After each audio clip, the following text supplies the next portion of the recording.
ബഹുമുഖ പ്രതിഭയായ നാരദൻ വാൽമീകി മഹർഷിയുടെ അരികിലേക്ക് ചെല്ലുകയാണ്.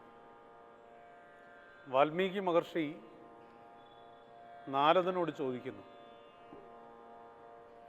അണിമ മഹിമ ഗരിമ ലഘിമ, ഈശിത്വം വശിത്വം പ്രാപ്തിത്വം പ്രാകാശ്യം, ഇങ്ങനെയൊക്കെയുള്ള ഗുണവൈശിഷ്ട്യങ്ങളുണ്ട് മനുഷ്യന്. കാരുണ്യവും സ്നേഹവും ശാന്തിയും സമാധാനവും പ്രകൃതി സ്നേഹവും ഇങ്ങനെ എല്ലാം ഒത്തിണങ്ങിയ ഒരു മനുഷ്യൻ ഈ ലോകത്തിലുണ്ടോ എന്ന് നാരദ മാമുനിയെ വണങ്ങിക്കൊണ്ട് വാൽമീകി ചോദിക്കുന്നു. അപ്പം എല്ലാ ഗുണങ്ങളും ഒത്തിണങ്ങിയ മനുഷ്യർ ഇല്ല എന്ന് നമുക്കറിയാം. എന്തെങ്കിലുമൊക്കെ കുഴപ്പം മനുഷ്യർക്കുണ്ടാവും.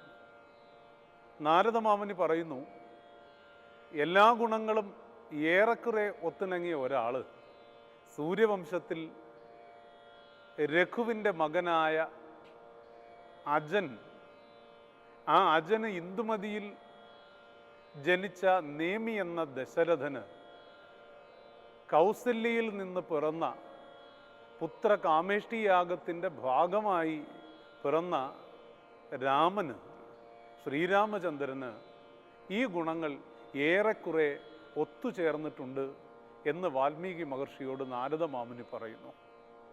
അങ്ങനെയാണെങ്കിൽ ആ ശ്രീരാമചന്ദ്രൻ്റെ സത്ചരിതം എനിക്ക് കേൾക്കുവാൻ ആഗ്രഹമുണ്ട്, അത് എന്നെ പറഞ്ഞു കേൾപ്പിച്ചാലും എന്ന് വാൽമീകി ആവശ്യപ്പെടുമ്പോഴാണ് നാരദൻ ശ്രീരാമൻ്റെ കഥ പറഞ്ഞു കൊടുക്കുന്നത്.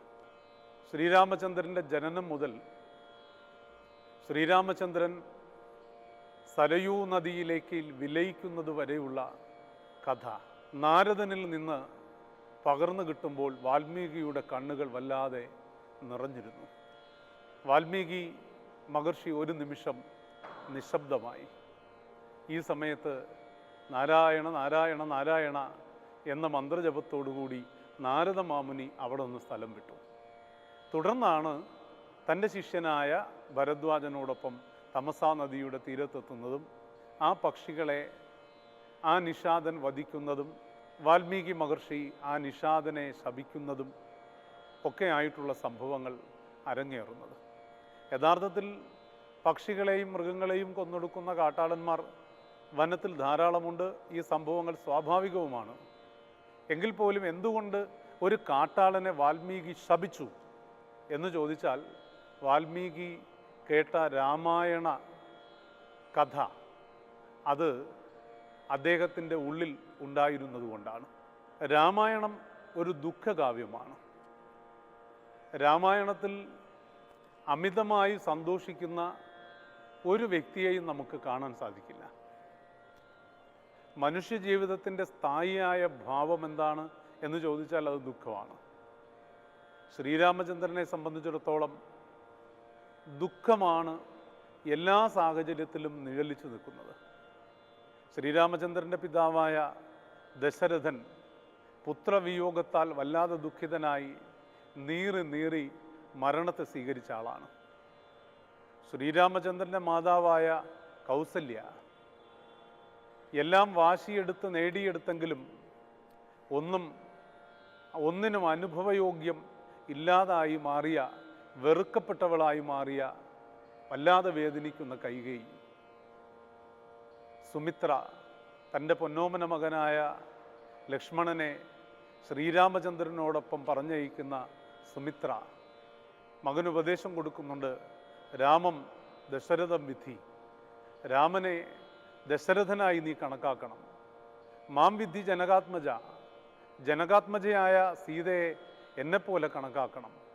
അയോധ്യ അടവിം വിധി ഗച്ഛതാത യഥാസുഖം, അടവിയെ, അതായത് കാടിനെ നീ അയോധ്യ എന്ന പോലെ കണക്കാക്കണം, സുഖമായി പോയി വരൂ എന്ന് സുമിത്ര പറയുമ്പോഴും ആ സുമിത്രയുടെ ഹൃദയത്തിൽ ദുഃഖം, വേർപാടിൻ്റെ വേദന വല്ലാതെ നിഴലിച്ചു നിൽക്കുന്നതായി നമുക്ക് കാണാം.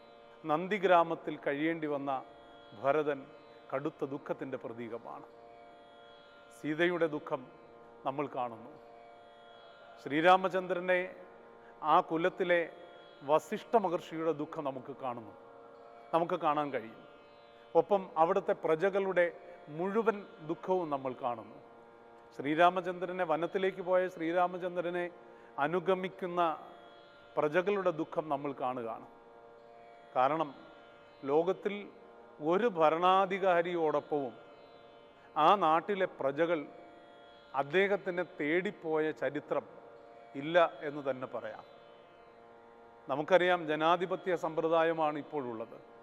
ജനങ്ങൾക്ക് വേണ്ടി ജനങ്ങളാൽ തിരഞ്ഞെടുക്കപ്പെടുന്ന ജനപ്രതിനിധികളുടെ ഭരണം നടത്തപ്പെടുന്ന ഈ കാലഘട്ടത്തിൽ പോലും വല്ലാത്ത അഴിമതിയും ചൂഷണവും ഒക്കെ പലയിടത്തും നിറഞ്ഞു നിൽക്കുമ്പോൾ ജനങ്ങൾ വല്ലാതെ വീർപ്പുമുട്ടുമ്പോൾ ശ്രീരാമചന്ദ്രനും ഭരതനുമൊക്കെ നിസ്തുലമായ പ്രതീകങ്ങളായി, മാതൃകകളായി നമ്മൾ ഓരോരുത്തരും കാണണം. ഏറ്റവും ഒടുവിൽ ആഞ്ജനേയൻ ദുഃഖത്തോടുകൂടി തൻ്റെ മാറ് പിളർന്ന് സീതാരാമന്മാരെ കാണിക്കുന്നു.